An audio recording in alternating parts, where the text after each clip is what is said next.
देखिए first question ये बोल रहा है, how does citizen engagement through digital platforms redefine participatory governance, discuss with example.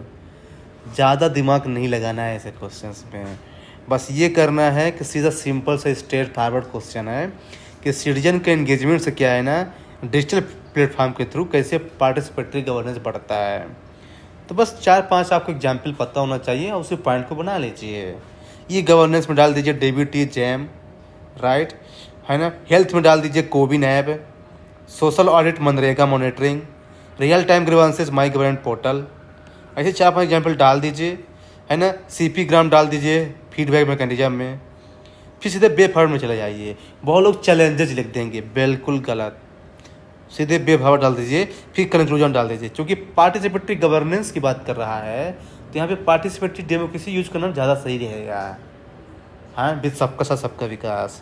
Second question बोल रहा है, examine the institutional mechanism currently in place for civil service accountability and suggest reform to enhance their effectiveness to improve public service delivery. उनका effectiveness क्या है, मतलब उसके limitations भी बताना है।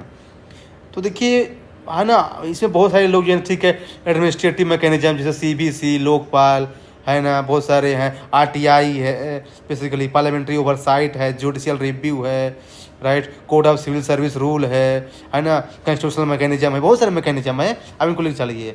लेकिन ध्यान रखना इसका जो सेकंड पार्ट है कि क्या बोल रहा है, इफेक्टिवनेस आ गया, वही red tapism, lack of outcome based approach, इसमें लिखना मस्ट है क्योंकि एग्जामिन वर्ड उसने बोला था। फिर उसकी रिफॉर्म लिख दीजिए, lateral entry, technological upgradation, lack of political interference होना चाहिए, feedback mechanism 360 degree feedback mechanism, performance based approach promotions. हो गया, मिशन कर्मयोगी से इसको कंक्लूड कर दीजिए। थर्ड क्वेश्चन देखिए सीधे स्ट्रेट फॉरवर्ड है, नेशनल एजुकेशन पॉलिसी के फीचर बताना है। मदर टंग आपको पता है भाई, उसमें ना ग्रेड 5 तक जो है ना उसकी मदर टंग की बात कर रहा है। उसके फीचर तो हो गए सीधे पता है भाई, करिकुलम फ्रेमवर्क है, 5+3+3+4 है, फाउंडेशनल लर्निंग की बात करता है, टीचर ट्रेनिंग की बात करता है, वैल्यू एजुकेशन की बात करते हैं, यही सब है। फोर्थ क्वेश्चन बोल रहा है, अच्छा क्वेश्चन है ये, policy contradiction among various competing sector stakeholder have resulted in inadequate protection and prevention of degradation to the environment। देखिए बात सिंपल से कि इसमें लोग फंसेंगे।